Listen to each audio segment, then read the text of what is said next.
మనం కొన్ని విషయాల్లో చాలా ప్రొఫెషనల్సే, కానీ there is nothing with us. ఏమీ లేదు దాంట్లో. దేవుని వాక్యం మన దగ్గరికి సూటిగా వస్తే, దాటిగా వస్తే, యథార్థమైనదిగా వస్తే దేవుని వాక్యాన్ని తిరస్కరించొద్దు. ఏమో బ్రదర్, వాక్యమే మస్తుగా చెప్తారు కానీ మా జీవితాల్లో వచ్చినప్పుడు ఎవరు ఆదుకుంటారు, మా కష్టాలు మాకు తప్పవు కదా. మీరందరూ ఒక వ్యక్తులు కాదు, ఒకడే ఉన్నానన్నా ఒక్కతే ఉందన్న కాదు. నువ్వు ఒక్కడే లేవు, ఒక్కదానివే లేవు, ఒక్క వ్యక్తివే లేవు, నువ్వు ఒక జనం. ఎప్పుడైనా ఇలాగ ప్రార్థన చేసినట్లు గుర్తుందా? ఎప్పుడు మన ప్రార్థన అంశాలు మారవు, మనం మారము, పరిస్థితులు కూడా మారవు. యేసు ప్రభువు వారి జీవితంలో 2 ప్రాముఖ్యమైన రాత్రులు ఉన్నాయి. మొదటిది ఆయన పుట్టిన రాత్రి, the night of his birth. రెండవది ఆయన అప్పగించబడిన రాత్రి, the night of his betrayal. As the coin had both sides, both valid, Jesus Christ's life has both sides, both valid. On one side the night of his birth, on the other side the night of his betrayal. ప్రభువారి పుట్టుక క్రైస్తవ లోకానికి సుపరిచితం. అది వెన్నెల కురిసిన రాత్రి, ఆధ్యాత్మికమైన రాత్రి, నిశ్శబ్ద రాత్రి, పరిశుద్ధ రాత్రి, పావన రాత్రి, నక్షత్రాలు విరబోసుకున్న రాత్రి, లోకం నిద్రిస్తున్న రాత్రి, చీకటి ఆదిరముతో ఆఖరిగా పారద్రోలుబడే రాత్రి, నీతి సూర్యుడు ఉదయించే రాత్రి, అందమైన రాత్రి, ఆశీర్వాదకరమైన రాత్రి, ఆత్మ సంబంధమైన రాత్రి, అసాధారణమైన రాత్రి, అమూల్యమైన రాత్రి, అద్వితీయమైన రాత్రి, లోకరక్షకుడు మానవాకారాన్ని భూమి మీదకి దిగి వచ్చిన రాత్రి. బైబిల్లో లూకాసు సువార్త 2వ అధ్యాయంలో చెప్పబడుతూ వచ్చింది. ఆ రాత్రి వేళ కొంతమంది గొర్రెల కాపర్లు పొలములో తమ మందను మేపుచుండరి. That night of his birth. ఆ రాత్రి క్రైస్తవ లోకానికి ఆశీర్వాదం తీసుకుని వచ్చింది. అందుకే 2:10 మనం చూస్తాం లూకాసు సువార్త. భయపడకుడి, ఇదిగో ప్రజలందరికీ కలగబో మహా సంతోషకరమైన సువార్తమానం నేను మీకు తెలియజేయించున్నాను. దావీదు పట్టణం మందు నేడు రక్షకుడు మీ కొరకు పుట్టినాడు. A saviour is born. ఆయనే ప్రభు, ఆయన క్రీస్తు అని చెప్పబడింది. A saviour is born. రక్షకుడు దయించినాడంట. ఇక్కడికి వచ్చేటప్పటికి 1 కొరింథీ 11వ అధ్యాయంలో రక్షకుడు అప్పగించబడ్డాడంట. Saviour is born to be betrayed so that he can die for us. మన కొరకు ఆయన చనిపోవటానికి అప్పగించబడిన రాత్రిని ఇది మనకు పరిచయం. ఇది వికార రాత్రి, విశృంఖల రాత్రి, లోకమంతా పాపం చేత నింపబడిన రాత్రి. పరిశుద్ధుడైన యేసు ప్రభువు వారు గెత్సేమనే తోటలో మోకరించి ప్రార్థన చేసిన రాత్రి, పాత్రను స్వీకరించే రాత్రి, దేవుని చిత్తానికి పరిపూర్ణంగా అప్పగించుకోవటానికి సిద్ధపడిన రాత్రి, మానవ లోకం కొరకై శిలువ మీదకి ఎక్కబోతున్న రాత్రి, తన ప్రాణాన్ని క్రయంగా పెట్టడానికి ఇష్టపడిన రాత్రి, జగదుత్పత్తి మొదలుకొని వధించబడిన దేవుని గొర్రెపిల్లని చెప్పబడుతున్న రాత్రి కావచ్చిన రాత్రి. అది లోకానికి కాళరాత్రి కావచ్చు, క్రైస్తవునికి ఆధ్యాత్మికమైన ఆశీర్వాదకరమైన రాత్రి. అదే యేసు ప్రభువు అప్పగించబడిన రాత్రి. క్రైస్తవ జీవితంలో పగలు ఎంత ప్రాముఖ్యమో రాత్రులు కూడా అంతే ప్రాముఖ్యం. ఇలాంటి రాత్రుల అనుభవం గుండా వెళ్ళిన ఒక 5 మందిని మీ గమనానికి నేను తీసుకురావాలని కోరుతున్నాను. అలాంటి వాళ్ళు బైబిల్లో చాలామంది ఉన్నారు. సమయాన్ని బట్టి మనం అవన్నీ చూడలేం కనుక పరిచయమైన ఒక 5 రాత్రులు మీ జ్ఞాపకానికి నేను తీసుకుని వస్తాను. మొదటిది నిర్గమకాండం 12:12, ఎక్సోడస్ చాప్టర్ 12:12. ఆ రాత్రి నేను ఐగుప్తు దేశమందు సంచరించి, ఐగుప్తు దేశమందులో మనుషుల్లోనే కానీ జంతువుల్లోనే కానీ తొలి సంతతి ఎంతయో హతము చేసి ఐగుప్తు దేవతలందరికీ తీర్పు తీర్చేదను. నేను యెహోవాను. ఆ రాత్రి, దట్ నైట్ ఆఫ్ సాల్వేషన్, రక్షణ వచ్చిన రాత్రి. 430 సంవత్సరాల బానిస సంకెళ్ళ చేత బంధించబడిన ఇశ్రాయేలీయులకు ఒక్క రాత్రి విడుదల కలిగింది. ఆ దేవుడు మోషేకు ఆజ్ఞాపించినాడు, ఈ రాత్రి ఇశ్రాయేలీయుల యొక్క ఇళ్లలో ప్రతి ఇంట్లో గొర్రెపిల్లను వధించి దాని రక్తాన్ని వారి గుమ్మముల యొక్క అడ్డకంబిలకు నిలువ కంబిలకు దాన్ని పోయించి మానవ సంహారకుడు దాటిపోతాడు. ఆ రక్తాన్ని చూసి ఎవరి ఇంటి గుమ్మానికైతే అడ్డు కంబిలికి నిలువు కంబిలికి రక్తం లేదు, రక్త ప్రోక్షణ లేదు. ఆ ఇంట్లో మరణ సంహారకుడు ప్రవేశించి ఆ ఇంట్లో పుట్టిన తొలి మగ సంతానమును హతము చేస్తాడు. ఇశ్రాయేలు ఆ మాటకు విధేయత చూపించి దేవుని యొక్క ఆజ్ఞ ప్రకారం గొర్రెపిల్లను వధించి సాయంకాలం పూట ఆ రక్తాన్ని అంతా ఒక పాత్ర బేసిన్ అంటాం కదా, అలాంటి దాంట్లో ఒలికించి తర్వాత ఆ రక్తాన్ని ద్వారబంధరాల మీద అడ్డ కమ్మిలకి నిలువు కమ్మిలకి పూయటానికి ఈ సోపును తీసుకునేది, అంటే ఒక ప్లాంట్ అది తీసుకుని వచ్చి దాన్ని అంతటినీ రక్తంలో ఇలాగ ముంచేసి అక్కడ గుమ్మాలు ఉంటాయి కదా, నిలువు కమ్మిలు అంటే నిలువు ఉండేవి, అడ్డు కమ్మిలు అంటే పైన ఉండే, వాటికి ఇలాగ రక్తాన్ని పూసినారు. సో నిలువు కమ్మికి అడ్డు కమ్మికి పూసినారు, పైన నిలువు కమ్మికి కూడా పూసినారు. డయాగోనల్ కాదు, ఎట్ ఇష్టం వస్తే అట్టు కాదు, ఎటు చెప్పింటే అట్లా. అలాగ పైన పూసిన దానిని కింద దాకా ఊహా చిత్రం ఒక రేఖ కలిపినారనుకో. ఇలాగ అద్దం పూసిన దాన్ని కూడా ఇలాగ ఒక ఊహ రేఖ ఎక్స్టెండ్ చేసినామనుకో, ఏమొచ్చింది? సిలువ. సిలువకు లోపట ఉన్నవానికి మానం లేదు, అంటే ఇంట్లో. సిలువకు బయట ఉన్నవారికి మానం ఉంది. యేసుప్రభు వారు ఆ తర్వాత కొత్త నిబంధనలో కలువరి కొండ మీద మనుషులందరి కొరకై సిలువలో బలైపోయే ఆ దృశ్యాన్ని ప్రతి ఒక్క ఇంట్లో దేవుడు ఆ దినాల్లోనే వేయించాడంటే తప్పంటారా? దేవుని మహాజ్ఞానం మానవ ఊహకు జ్ఞానమునకు మించింది. సిలువ ద్వారా మరణములో నుండి జీవంలోనికి. అందుకే యోహాను సువార్త 4వ అధ్యాయంలో చెప్పబడింది, నా మాట విని నన్ను పంపిన వాని యందు విశ్వాసముంచు ప్రతి వాడు తీర్పులోనికి రాక మరణములో నుండి జీవములోనికి ఈదుకొని పోయినాడని రాయలే, అక్కడ జంప్ చేసినాడని రాయలే, triple jump, long jump, high jump అని రాయలే. అవన్నీ జంపులు చేసినాడంటే మనం ఎలాగో చేయలేం కదా, మనకు అది కుదరదేమో అని అనుకుంటాం. తెలుగులో ఎంత చక్కగా రాసి దాటిపోయి ఎవరైనా దాటిపోతారట. చిన్న కాలం ఉంటుంది కదా, ఆ కాలం అంతా దాటిపోతున్నాం కదా. ఎందుకంటే మనం దాటిపోయినాం. మానసంహారకుడు మన ఇద్దరి నుండి దాటిపోయాను, నశింపచేయు దూత నన్ను దాటిపోయాను. ఆ యేసుక్రీస్తు ప్రభువారు నశింపజేయు దూత దాటిపోయిన కాడించేత కొత్త నిబంధనలో మనం కూడా మరణములో నుండి జీవంలోనికి అంత తేలిక, అంత తేలిక. ఇది ఎంత కాదు, రూపాయలు నడిచేంత కాదు, అది ఇంకేదో కష్టపడి లిఫ్ట్లో వెళ్ళాల్సినంత కాదు. కనుక రక్షణ పొందడం, పాతాళంలో నుండి పరలోకానికి వెళ్ళడం, నిత్య నరకంలో నుండి నిత్య జీవంలోనికి వెళ్ళడం దాటిపోయేంత తేలిక యేసుప్రభు యందు విశ్వాసం ఉంచితే. యేసుప్రభు యందు విశ్వాసం ఉంచకపోతే అగాధం. దాటుగాడు నిచ్చెన కాదు, నువ్వు హైలైట్లు వేసినా, లో లైట్ వేసినా, ఏది రోప్వే వేసినా, ఏం వేసినా అగాధం అక్కడ ఉంది. లూకాసు 16 చెప్పబడుతూ వచ్చింది, నాకును నీకును, మాకును మీకును మధ్య మా అగాధం ముందు పడింది.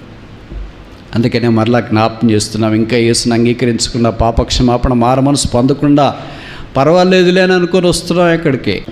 దేవుని రాజ్యంలో ప్రవేశించడానికి ఇది నీకు అర్హత కాదు, ప్రామాణికం కాదు. దేవుని రాజ్యంలో ప్రవేశించడానికి, పరలోకంలో ప్రవేశించడానికి తల్లి కానీ, తండ్రి కానీ, బంధకులు కానీ, బోధకులు కానీ, సేవకులు కానీ ఎవరూ ప్రామాణికం కాదు. ఒకే ఒక్కడే ఆయన లోక పాపములను మోసుకొని దేవుని గొర్రెపిల్ల జగదుత్పత్తి మొదలుకొని వధించబడి యేసునాథుడు. ప్రభువైన యేసునందు విశ్వాసం వస్తే పాపక్షమాపణ. అందుకే బైబిల్ సెలవిస్తుంది, యేసు రక్తం ప్రతి పాపము నుండి మనల్ని కడిగి పవిత్రులుగా చేయను. యేసు రక్తాన్ని నిరాకరించు, త్రోసివేద్దు, పర్లేదులే అనుకోవద్దు, వీళ్ళు ఇలాగే చెప్తుంటారులే అని అనుకోవద్దు. యేసు ప్రభు నీ కొరకే ప్రాణం పెట్టడానికి భూమి మీదకి దిగి వచ్చిన దైవ మానవుడు. Is a complete man, is a complete God. ఆయన పరిపూర్ణమైన మానవుడు, పరిపూర్ణమైన దేవుడు. యేసు నీకొద్దా? ఈ రక్షకుడు నీకొద్దా? ఈ పావన పుణ్యపురుషుడు నీకొద్దా? ఇంకెంతకాలం వాయిదా వేస్తా? నీకన్నీ బాగున్నాయి, చదువు, ఉద్యోగము, బాధ్యతలు అన్నీ బాగున్నాయి కనుక నీకేం అనిపించట్లేదు. ఒక్కరోజు వస్తుంది, భయం చెప్పడానికి కాదు, వాక్యంలో రాసినారు, ఆ దినములలో.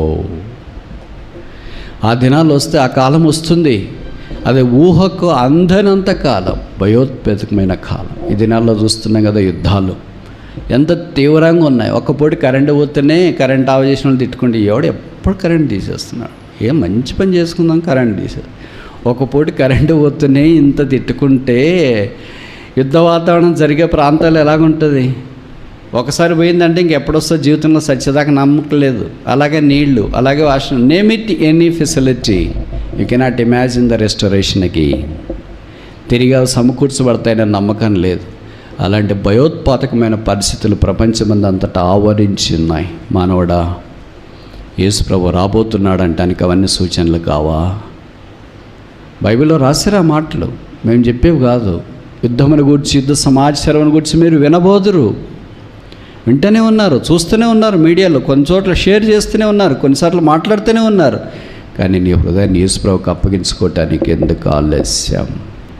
తండ్రి అయిన దేవుడు లోకమంతటిని చూచినప్పుడు పాపపు రోగంతో బాధపడి పిట్టల వరే రాలిపోతుండగా తన కుమారుడని యేసుని లోకానికి పంపించినాడు. యేసు రక్తమే పాపంలో జోగిపోతున్న మానవునికి పాపక్షమాపణ ఇవ్వగలదా? ఆ యేసు రక్తము కల్వరి శిలువ మీద కార్చడానికి యేసు ఇష్టపడ్డాడు. తండ్రి సంబోధన, వీరేమి చేయించున్నారో వీరెరగరు కనుక వీరిని క్షమించు. ఆ రక్త ప్రవాహం శిలువలో నుండి కారింది, last drop for the last soul. ఆఖరి బొట్టు, ఆఖరి ప్రాణము దాకా భవిష్యత్తు నువ్వు అయిండొచ్చు. అంతదాకా యేసుప్రభు నిన్ను ప్రేమిస్తూనే ఉన్నాడు, నిన్ను క్షమించాలని కోరుతూనే ఉన్నాడు, నిన్ను పరలోక రాజ్యంలో ప్రవేశించాలని కోరుతున్నాడు. ఆ యేసు రక్తం నీకొద్దా? యేసు ప్రేమ నీకొద్దా? యేసు ఆహ్వానం నీకొద్దా? ఆ యేసు రక్షకుని విశ్వాసం ఉంచు. అప్పుడు నువ్వు నీ ఇంటి వారిని రక్షణ పొందుతారు. దట్ నైట్ ఆఫ్ సాల్వేషన్, రక్షణ వచ్చిన రాత్రి, 430 సంవత్సరాల బానిస బ్రతుకుల్లో కుమిలిపోతున్న వారు ఆ రాత్రి విడుదల పొందిన స్లీప్లెస్ నైట్, నిద్రలేని రాత్రి, పరిశుద్ధ రాత్రి, పావన రాత్రి, రక్షణ కురిసిన రాత్రి, రక్షణ వచ్చిన రాత్రి. నేడు ఈ ఇంటికి రక్షణ వచ్చినది. చారిత్రాత్మకంగా ఇశ్రాయేలీలు తమ గృహాల్లో నుండి వాళ్ళు బయలుదేరారు. ఇట్స్ ఏ హిస్టారికల్ ఎక్సడస్, చారిత్రాత్మకమైన నిర్గమము. రెండోది చూస్తామా? ఆదికాండం 32:22, జెనసిస్ చాప్టర్ 32 verse 22. ఆ రాత్రి అతడు లేచి తన 2 భార్యలను, తన 2 దాసులను, తన 11 మందిని పిల్లలను తీసుకొని బోకురోవు దాటి పోయాను. యాకోబు ఒక్కడే మిగిలిపోయాను. That night of Jacob, night of supplication. యాకోబు ఒక్క రాత్రి, ఈ సంగతి మనకు పరిచయం. యాకోబు మామయ్య లాబాను ఇంటి నుండి తన కుటుంబ సభ్యులను, తనకు కలిగిన ఆస్తిని తీసుకొని దేవుడు చూపించే స్థలానికి తిరుగు ప్రయాణం అయ్యాడు. అప్పుడు బహుశా యాకోబు వయస్సు 100 సంవత్సరాల దగ్గరకు వచ్చిండొచ్చు. ఆ వయసులో ఆయన వస్తున్నాడు. ఆ రాత్రి, దట్ నైట్, ఎబ్బోకు రేవు దగ్గరికి వచ్చినాడు. తన దాసీలను, తన చుట్టూన్న పరివారాన్ని అందరినీ పంపివేశాడు. బైబిల్లో రాయబడింది, జాకబ్ వాజ్ లెఫ్ట్ అలోన్. యాకోబు ఒంటరిగా ఉండాను. ఆయన జీవితంలో ఎన్నో రాత్రులు గడిచిపోయినాయి. 28వ అధ్యాయం ఆదికాండంలో కూడా మనం చూస్తాం. ఆ రాత్రి, దట్ నైట్, యాకోబు ఒక రాత్రిని తీసుకొని తలగాడిగా చేసుకొని నిద్రపోయాను. దేవుడు నిచ్చెన పైనుండి ఆయనతో మాట్లాడుతూ వచ్చినాడు. ఈ రాత్రి అలాంటిది కాదు, భిన్నమైన రాత్రి. 28వ అధ్యాయం రాత్రికి 32వ అధ్యాయం రాత్రికి చాలా తేడా ఉంది. 28వ అధ్యాయంలో ఒక్కడే, 32వ అధ్యాయంకి వచ్చేటప్పటికి ఎంత అయ్యారు కుటుంబం అంతా ఎంత అయ్యారు. 28వ అధ్యాయంలో పరుగులు తీస్తున్నాడు అన్న యుద్ధం నుండి. 32వ అధ్యాయంలో అన్న వైపుకి వెళ్ళిపోతున్నాడు. 28వ అధ్యాయంలో తల్లి బొమ్మ అనింది, అందుకే బయలుదేరి వచ్చారు. 32వ అధ్యాయంలో మామగారు బొమ్మ అన్నారు. 28వ అధ్యాయంలో కేవలము కర్ర చేత పట్టుకొని, నూనె చేత పట్టుకొని వచ్చినాడు. 32వ అధ్యాయంలోకి వచ్చేటప్పటికి విస్తారమైన ఆస్తి కలిగిన వాడుకున్నాడు. 28వ అధ్యాయంలో నిత్యం చూశాడు. 32వ అధ్యాయంలో దేవుని మొక్కమ చూశాడు. మనకి ఏ అధ్యాయం 28, 32? That night of జాకా he was left alone. ఒక్కడే మిగిలిపోయాడు. ఇప్పుడు దేవుడు ఆయనతో మాట్లాడాడు. మీకు తెలుసు కదా, బైబిల్లో మొదట ఆల్ నైట్ ప్రేయర్ చేసింది ఎవరు? యాకోబు. మొదట బైబిల్లో మందిరానికి వెళ్ళింది ఎవరు? యాకోబు. మొదట మందిరంలో నిద్రపోయింది ఎవరు? అంత కరెక్ట్గా ఎట్లా చెప్తున్నారు మీరు? యాకోబు.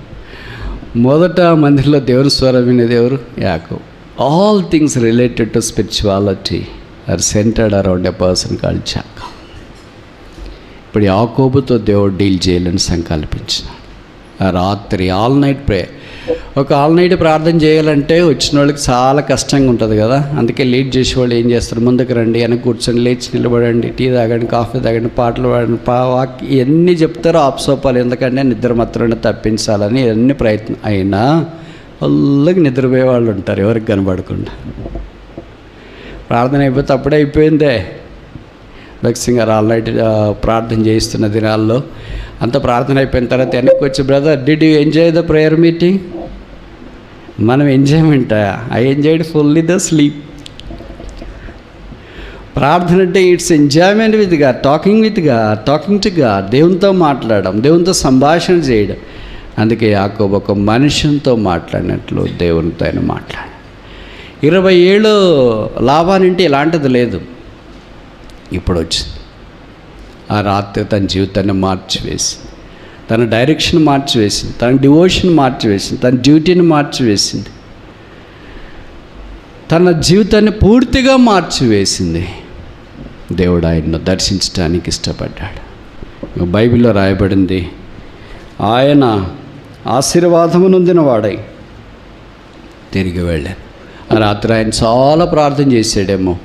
దాంట్లో ఒక్కటేంటంటే, I will not let thee go until thou blesses me. నీవు నన్ను ఆశీర్వదిస్తే కానీ నేను నిన్ను పోనేను. ఇంకేం ఆశీర్వాదం? లెక్కలేనంత, కొలవలేనంత, తలంచుకోలేనంత ఉంది. ఆయన గిఫ్ట్ ఎంత పంపించాడు తెలుసా వాళ్ళకి? ఇప్పుడు కరెన్సీ ప్రకారం లెక్కేస్తే దాదాపు 40 కోట్లు గిఫ్ట్ ఇచ్చినారంటే మీరు ఊహించుకోండి ఎంత ప్రాపర్టీ ఉంటుంది. ఇంకా అంటే కోట్లు ఇచ్చాడు. మామూలు మనం ఇప్పుడు ఇవ్వాలంటేనే 100లో ఇస్తాం, అప్పట్లోనే కోట్లో ఇచ్చినాడు. That was is massive wealth.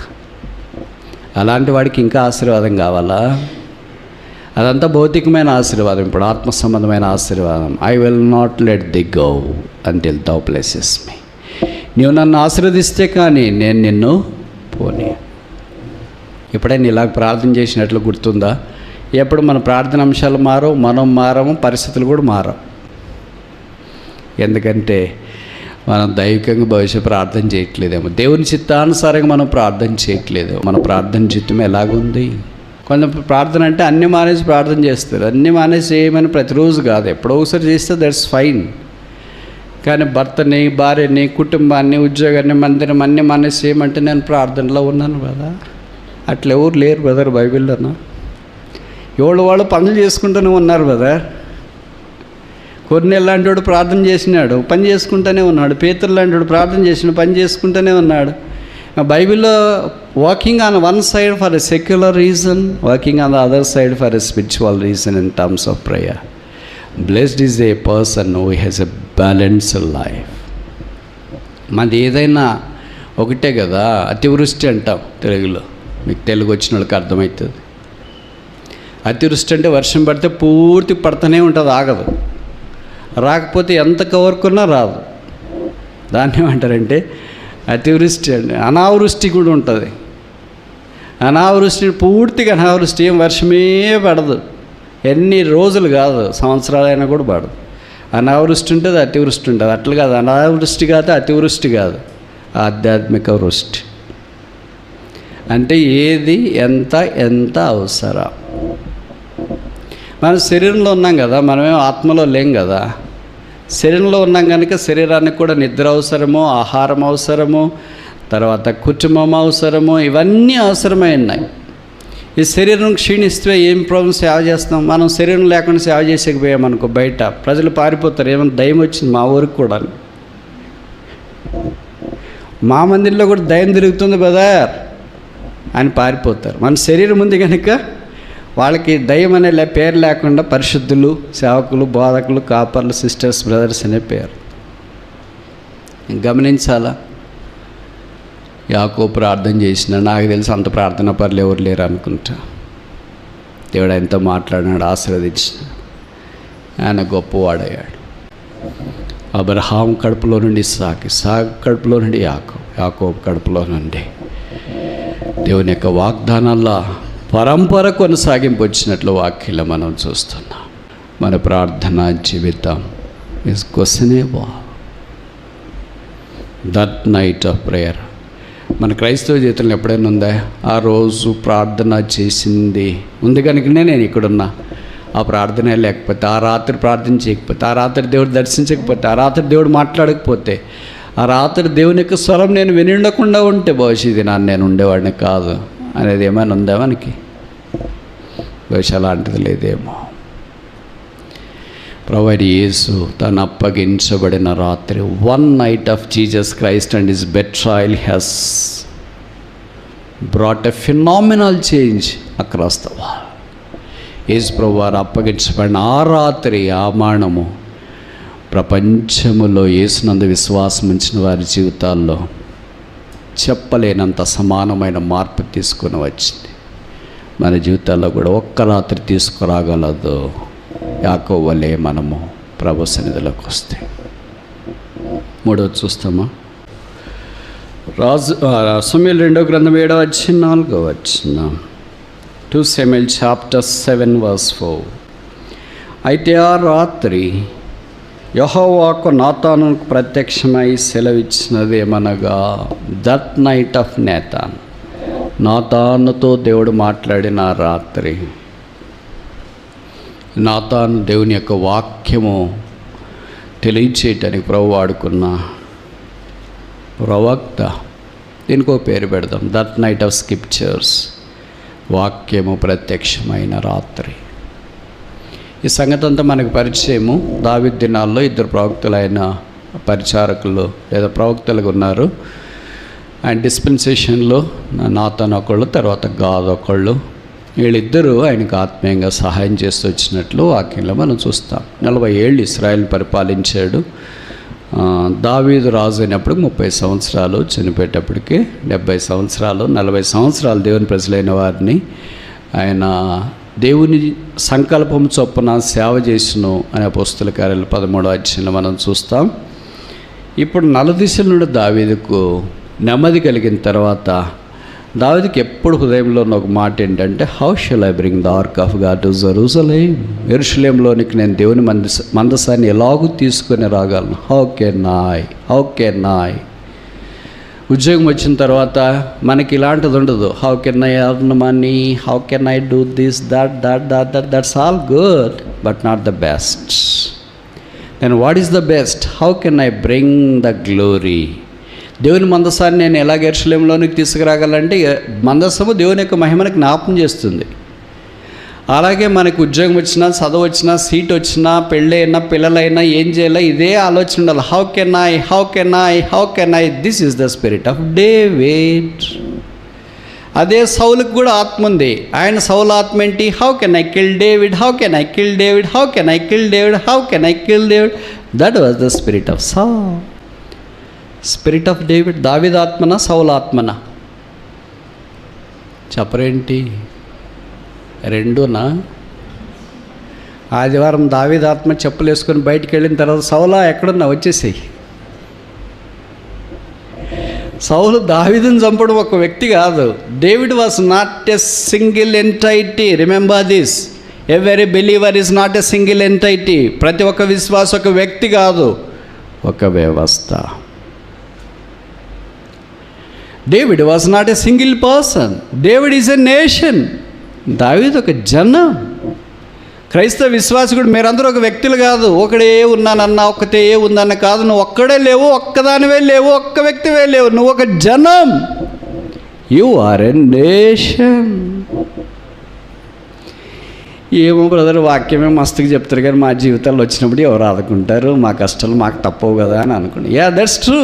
ప్రభు మనం ఆ పరిస్థితులు కూడా తీసుకుని వెళ్తున్నాడు. ఇప్పుడు దేవుడు దావీదు ఒకే ఒక వ్యక్తి ఏంటి, ఎప్పుడో చనిపోయిండేవాడేమో. దేవుడు దావీదును ఒక వ్యక్తిగా చూడలేదు, ఒక రాజ్యంగా చూశాడు.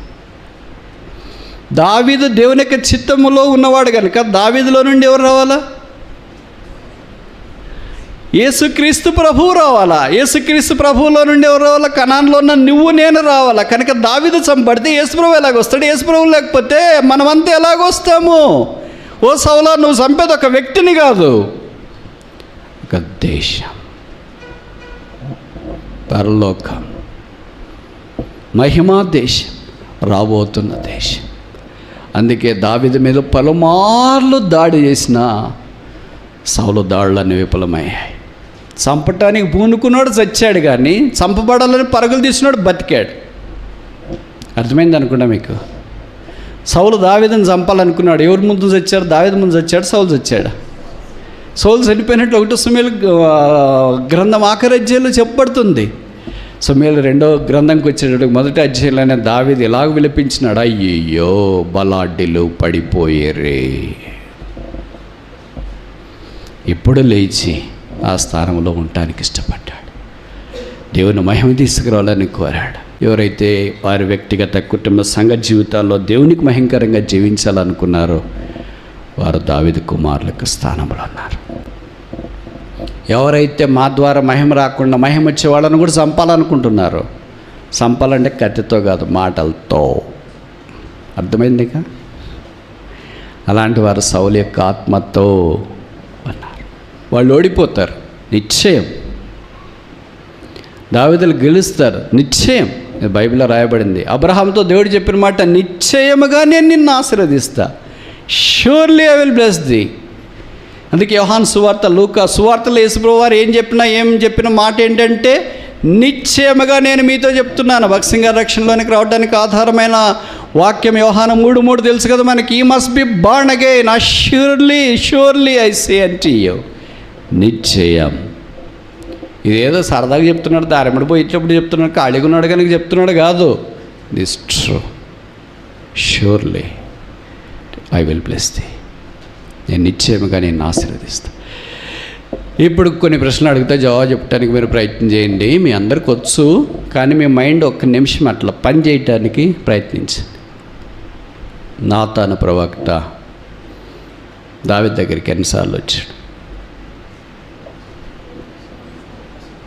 ఏదో చెప్పండి, 10, 15, 20. అమ్మా, నాతానులు ఎంతమంది ఉన్నారు?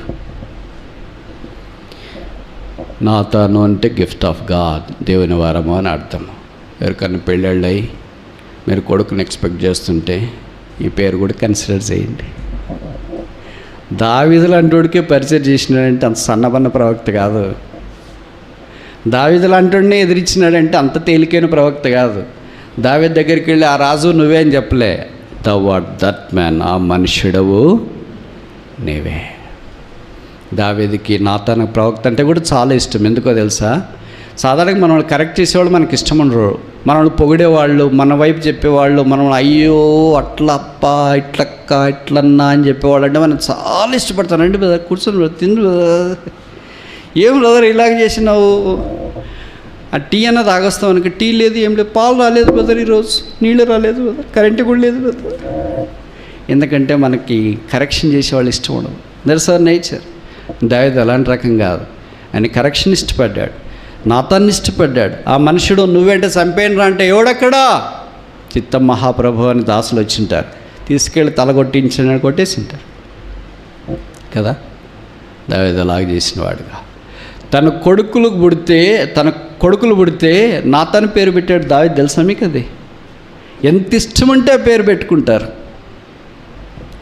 ఒక వ్యక్తి తన జీవితాన్ని కరెక్షన్ చేసి రాజునే ఎదుర్కొన్న ఒక ప్రవక్త యొక్క పేరు ఎంత ఇష్టమంటే మనం పెట్టుకుంటారు. చూడండి, ఆయన విషయంలో దావీదు కలిగిన మక్కువ. లూకా 3వ అధ్యాయం, gospel according to doctor Luke chapter 3 verse 31.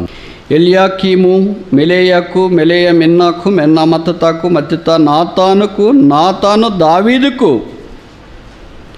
దావీదు యెషైకి, దావీదు కుమారునికి నాతాను అని పేరు పెట్టాడు. నాతాను దావీదు జీవితంలో 3 సార్లు వచ్చినాడు. మొదటిసారి చాలా తేలిగ్గా ఉన్న సందర్భంలో వచ్చినాడు. అందరూ తేలిగ్గా ఉన్నప్పుడు రావాలంటే చాలా ఇష్టం. దావీదు దేవుని మందసం తీసుకురావాలని అనుకున్నాడు, మందిరం కట్టాలని చాలా ప్లాన్లలో ఉన్నాడు. అందుకనే నాతాను వచ్చి, సరే నువ్వు చేయవలసిందంతా నువ్వు చేయి, కానీ మందిరం మాత్రం వద్దు అన్నట్లుగా దావీదుతో పలికిన సంగతి మనకి పరిచయం. రెండవసారి ఆయన పాపం చేసినప్పుడు వచ్చి ఆయన ఎన్కౌంటర్ చేశాడు. మూడవసారి ఆ తర్వాత కొడుకు పుడితే ఆయన పేరు పెట్టుకున్నాడు కదా, ఆ పేరు మార్పు చేయటానికి కూడా ఆయన వచ్చినాడు. కనీసం 3 సార్లు దావీదుకి ఆయన పరిచయం చేసి వాక్యంలో మనం చూస్తాం. 3 సార్లు పరిచయంలో కూడా దావీదు నాతాను యొక్క పరిచయాన్ని అంగీకరించిన. హెజంట్ సెడ్ నో. సాధారణంగా ఒకసారి మనల్ని తిడితే ఇంకోసారి రానివాళ్ళని, ఒకసారి మనకి కానిది విధానంలో ప్రవర్తిస్తే ఇంకోసారి మనం వాళ్ళని ఇష్టపడం. దావీదు అలాంటి వాడు కాదు. మొదటిసారి నాతాను వచ్చిన, రెండోసారి నాతాను వచ్చిన, మూడోసారి నాతాను వచ్చిన, నీతిమంతులు నన్ను కొట్టట్టు నాకు తైలాభిషేకం, వారు గద్దించి నాకు మేలాంటిది నేను తిరస్కరించకుందను కాక. దేవుని వాక్యం మన దగ్గరికి సూటిగా వస్తే, దాటిగా వస్తే, యథార్థమైనదిగా వస్తే దేవుని వాక్యాన్ని తిరస్కరించొద్దు, కాదనొద్దు. వీళ్ళంతా నన్ను గురించి చెప్తారు, ఎవరో నన్ను గురించి చెప్తారని అనుకోవద్దు. నేను ఎప్పుడో ఒక స్థలంలో వాక్యం చెప్తే ఆ స్థలంలో యూఎస్లో ఉన్నోళ్ళు వాళ్ళు లైవ్లో విన్నారు. ఎక్కడో నా దగ్గర వేరే వాళ్ళ దగ్గర నా నంబర్ తీసుకుని ఆ బ్రదర్ ఫోన్ చేసినాడు. బ్రదర్ మీరు వాక్యం చెప్పినారు, నా గురించి మీకు ఎవరు చెప్పారు బ్రదర్, అంత నేరుగా చెప్తున్నారు. అమెరికాలో ఉండే ఆయన గురించి నాకు ఇక్కడ ఎవరని చెప్తారు. ఏదో ఇక్కడ ఉండేవాళ్ళు గురించి అంటే దానికి కనీసం అర్థమన్నా ఉంటుంది. నేనే మీ గురించి ఏం చెప్పలేదు బ్రదర్ అని చెప్పిన. లేదు బ్రదర్ అంతా నా గురించి చెప్పారు బ్రదర్, మరి గంట సేపు నేను విన్నాను బ్రదర్, నేనే కాదు మా భార్య కూడా వినింది బ్రదర్, భార్య చెప్పింది అంతా నీ గురించి చెప్తున్నాడు చూడు బ్రదర్ అని. వీళ్ళ మంటకి కిరోసిన్ పోస్తారు పక్కన, కిరోసిన్ అంత సరిగా మండదేమని పెట్రోల్ పోసేవాళ్ళు కూడా. కానీ మొత్తానికి ఏంటి తిట్టాలని ఫోన్ చేశారా లేకపోతే ఏంటి బ్రదర్ అని అంటే, అట్టు కాదు బ్రదర్, దేవుని వాక్యం అమెరికాలో ఉన్న మా దగ్గర కూడా వచ్చింది, ప్రభుకు స్తోత్రాలు. మా జీవితాలు వాక్య ప్రకారం జీవించడానికి ప్రయత్నం చేస్తాం, ప్రార్థన చేస్తాం. మా కొరకు కూడా ప్రార్థన చేయండి. Thank you for your ministry. దేవుని వాక్యం మన కొరకు, ఇది ఎవరి కొరకు కాదు. వాళ్ళ కొరకు బాగా చెప్పారు, వీళ్ళ కొరకు బాగా చెప్పారు. ఆ మాట వాళ్ళకి భలే సూట్ అయింది అక్క, ఈ మాట వాళ్ళకి భలే సూట్ అయిందన్న. ఇది అందరికి మన కొరకే. ఆ దినములలో దేవుని వాక్యము ప్రత్యక్షమగుటారదు. ప్రత్యక్షమైంది సమూయేలు వాక్యాన్ని ప్రకటించిన. నాతానుకు ప్రత్యక్షమైంది, నాతాను వాక్యం బోధించిన. దావీదు ఆ వాక్య ప్రకారం తన జీవితాన్ని కట్టుకోవటానికి ఇష్టపడ్డాడు. ఇప్పటికెన్ని చూసాం, ఎన్ని రాత్రులు మర్చిపోయినారా? పగలే మర్చిపోద్దండి. మొదటిది దట్ నైట్ ఆఫ్ సాల్వేషన్, రక్షణ తెచ్చిన రాత్రి, ఇశ్రాయేలీయుల రాత్రి. రెండవది దట్ నైట్ ఆఫ్ సప్లికేషన్, ప్రార్థన చేసిన రాత్రి యాకోబుది. మూడవది దట్ నైట్ ఆఫ్ నాతాను, దేవుని యొక్క వాక్యము వచ్చిన రాత్రి. నాలుగోది ఐదో తొందరగా చూసి ముగిస్తామా. 2 Chronicles 1:7, దినవృత్తాంతాలు 2వ గ్రంథం 1వ అధ్యాయం 7వ వచనం. ఆ రాత్రి యందు దేవుడు సొలొమోనుకు ప్రత్యక్షమై, సొలొమోనుకు ఆ రాత్రి గిబియోన్లో దేవుడు సొలొమోనుతో మాట్లాడుతూ వచ్చినాడు, ప్రత్యక్షమైనాడు. ఆ రాత్రి సొలొమోను జీవితాన్ని పూర్తిగా మార్చివేసింది. మీకు తెలుసు కదా, 6000 సంవత్సరాల మానవ చరిత్రలో తెలివి ఎవరికైనా ఎక్కువ ఉంది అంటే అది సొలొమోను తర్వాత ఎవరైనా. హి was considered to be the wisest among all the man. మనుషుల్లో, స్త్రీల్లో, పురుషుల్లో తెలివైన వాళ్ళు ఆయన మొదటి స్థానం. అలాంటి వాడు చేసిన ప్రార్థనల బైబిల్ కొన్ని రికార్డ్ అయ్యాయి. Shortest prayer of the wisest man, longest prayer of the wisest man. భూమి మీద మహాజ్ఞానం చేసిన చిన్న ప్రార్థన, భూమి మీద మహాజ్ఞానం చేసిన పెద్ద ప్రార్థన, అవి రెండు సొలొమోనువే ఇక్కడ రాయబడుతూ వచ్చినాయి. చిన్న షార్టెస్ట్ ప్రేయర్ ఏంటి? ఈ కుడి ఎడమలు ఎరగని ప్రజలను పరిపాలించడానికి నాకు జ్ఞాన వివేచన గల ఆత్మను అనుగ్రహించు. లాంగెస్ట్ ప్రేయర్ ఏంటి? నాకంటే మీకు బాగా తెలుసు. మందిరం కట్టిన తర్వాత ప్రతిష్ఠించే సందర్భంలోనూ ఒక అధ్యాయం అంతా దాదాపు ప్రార్థన చేసిన. అప్పుడు సొలొమోను వయసు ఎంత తెలుసా? మీరు షాక్ అవుతారు. ఇప్పుడు ఈ మొదటి ప్రార్థన చేసేటప్పుడు సొలొమోను వయసు ఎంత? Less than it's call 18 years, తక్కువే ఉండొచ్చు, టీనేజర్. వాళ్ళ నాన్నగారే చెప్పారు. దినవృత్తాంతాల 1 గ్రంథం 29 మొదటి వచనం, 1 Chronicles chapter 29 verse 1. తర్వాత రాజైన దావీదు సర్వ సమాజముతో ఇలా సెలవిచ్చిన, దేవుడు కోరుకున్న నా కుమారుడైన సొలొమోను ఇంకనూ లేత ప్రాయం గల బాలుడు వేరే, పెద్ద వయసు వాళ్ళు వేరే. బాలుడు అని మన ప్రకారం ఎవరిని అంటామంటే government boys hostel, government boys high school అని రాసింది. అది రాస్తే బాయ్స్ హై స్కూల్ అని రాస్తే ఏమని అర్థం? ఇంక స్కూల్లోనే ఉన్నాడు అని. జూనియర్ కాలేజీకి పోతే government boys junior college, degree కాలేజీకి పోతే బాయ్స్ అని రాయరు. Government college of man, government college of women, they are no more boys, no more girls. ఇప్పుడు సొలొమోను బాలుడు, బహుశా హై స్కూల్ లెవెల్లో ఉంటాడేమో. ఆ చిన్న వయసులోనే ఇంత పెద్ద పని అప్పగించినారు. ఈ పెద్ద పనికి కూడా ఆయనకి అంత ప్రార్థన చేసినాడు. చూడండి, మామూలు చిన్నపిల్లలు ప్రార్థన చేయమంటే ఏం చేస్తారు? నాకంటే మీకు బాగా తెలుసు కదా, చాలామంది తల్లిదండ్రులు ఇక్కడ ఉన్నారు. రాత్రిపూట పిల్లలు ఫ్యామిలీ ప్రేయర్లో, రే నువ్వు ప్రార్థన చేయరంటే ఏం చేస్తాడు? నువ్వు చేయమ్మా, నేను రేపు చేస్తాను. ఎన్ని రేపులో పోతాయి. కానీ బలవంతాన్ని చెప్పినాం అనుకో, వాళ్ళు ప్రార్థన చేయడం Maharaj, lord bless my dad, bless my mom, bless. ఇంకా పక్కన వీళ్ళు చెప్తుంటారు, అంకుల్ రే bless uncle also, bless ఎబ్రోన్ also, bless all అని. ఇంక అయిపోయిందే, చాలు, ఆమెన్. సొలొమోను ప్రార్థన అలాంటిది కాదు, దేవుని హృదయాన్ని మెల్ట్ చేస్తుంది. It ravish the heart of God.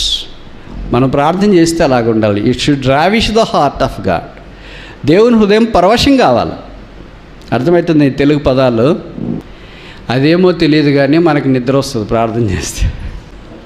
ఈయన ప్రార్థన చేసిన, ప్రభువా జ్ఞాన వివేచనలు గల ఆత్మ నాకు అనుగ్రహించు. బైబిల్లో రాయబడుతూ వచ్చింది, దేవుడు సొలొమోను దగ్గరికి వచ్చి నీకేం కావాలా అని అడిగినట్లు వాక్యంలో మనం చూస్తాం. బైబిల్లో కేవలము ఇద్దరికే దేవుడు అడిగాడు, what you want me to do, మీకేం చేయాలని కోరుతున్నారు. పాత నిబంధన అంతట్లో ఒక్కళ్ళకే సొలొమోనుకి, కొత్త నిబంధనలో అంతట్లో ఒక్కళ్ళకే. ఆమె పేరే వాళ్ళ పిన్ని, ఏం పేరు? సొలొమోను. వాళ్ళిద్దరినీ అడిగాడు. మొదట పురుషుణ్ణి అడిగాడు పాత నిబంధనలో, కొత్త నిబంధనలో స్త్రీని అడిగినట్లు వాక్యంలో మనం చూస్తాం. ఇప్పుడు ఈ రెండిటికి గురించి మనం ఆలోచించట్లేదు. కానీ సొలొమోను దేవుడు అడిగిన తర్వాత సొలొమోను అడిగింది ఏంటంటే, ఈ ప్రజలకు అవసరమైన అడ్మినిస్ట్రేషన్ కావటానికి జ్ఞానము నాకు దయచేయి. ఆ ప్రజలు దేవుని వాళ్ళు. దావీదు అన్నాడు, గొర్రెల్లాంటి ప్రజలు. అది శాంక్చురీ. దేవుని ప్రజలను, సంఘాన్ని మనకు జ్ఞాపం చేస్తుంది. That night of sanctuary. దేవుని ప్రజల విషయమే జ్ఞానం ఉందా? మామూలుగా అదే పరిస్థితుల్లో మనం అంటే ఏం అడుగుతాం? దేవుడు మన దగ్గరికి వచ్చి అలాగా అడిగాడు అనుకో, అడగడు.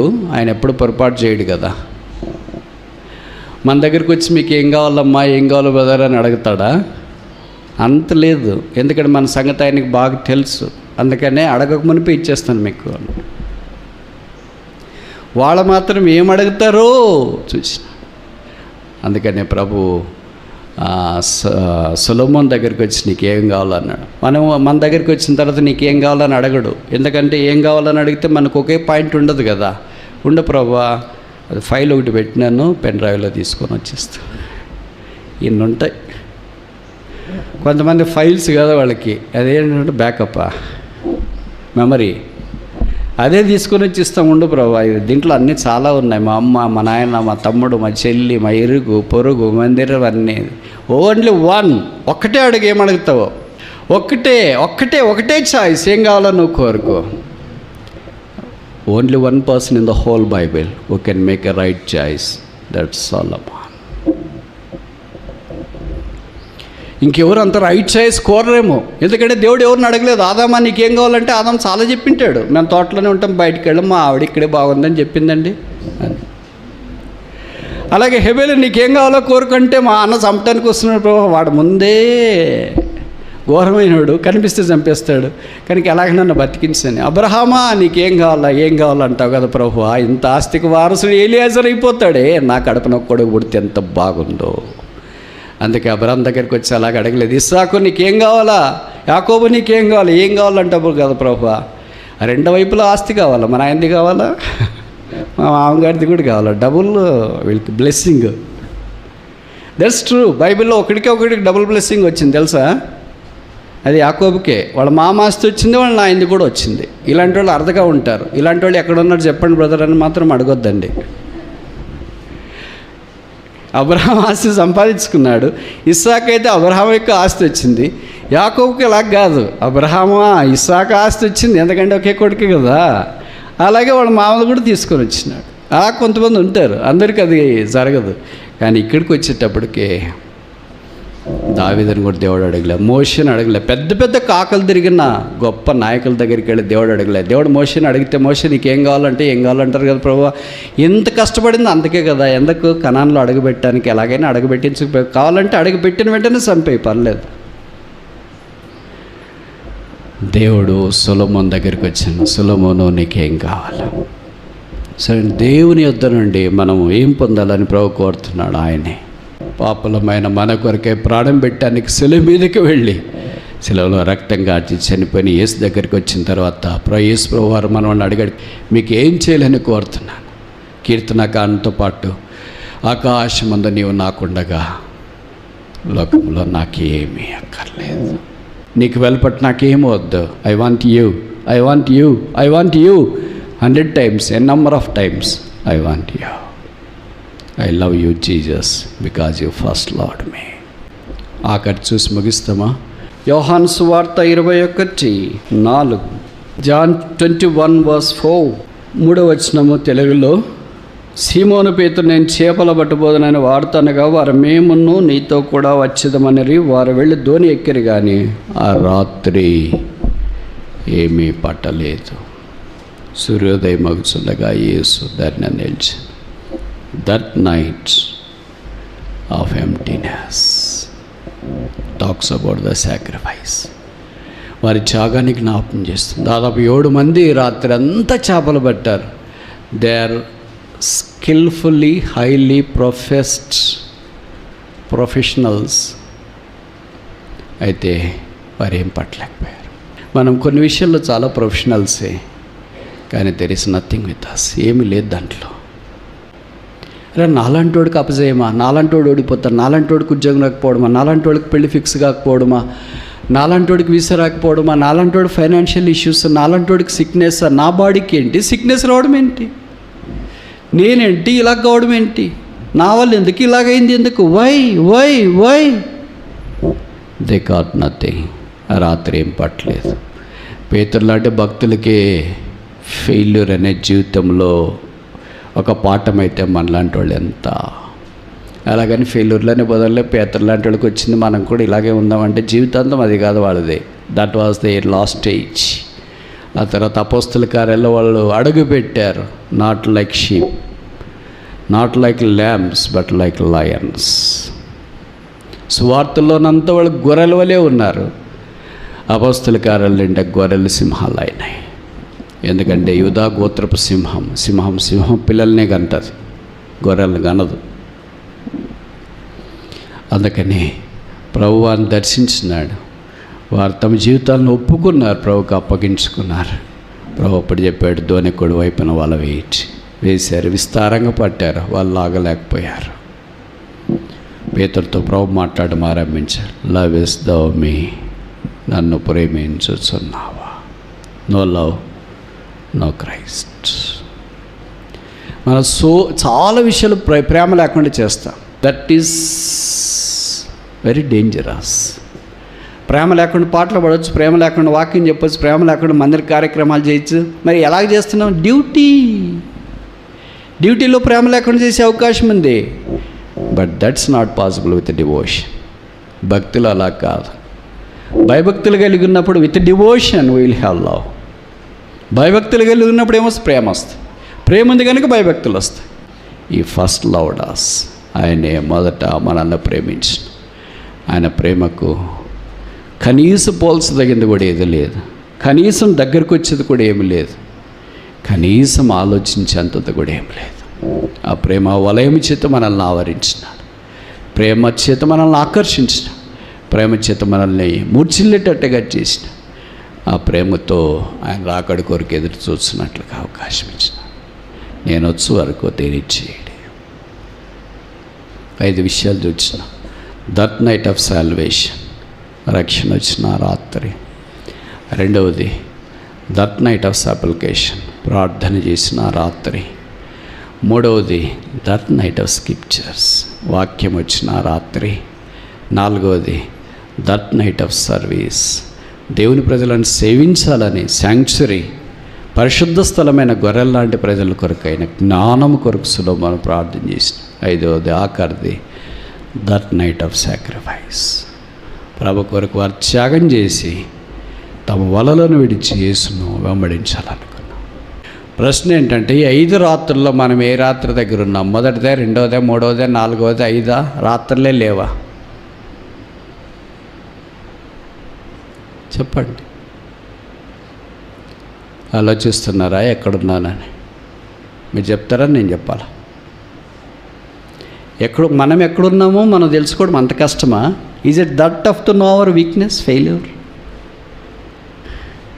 మనలో చాలామంది మొదటి రాత్రి దగ్గర ఉన్నామంటే తప్పంటారా?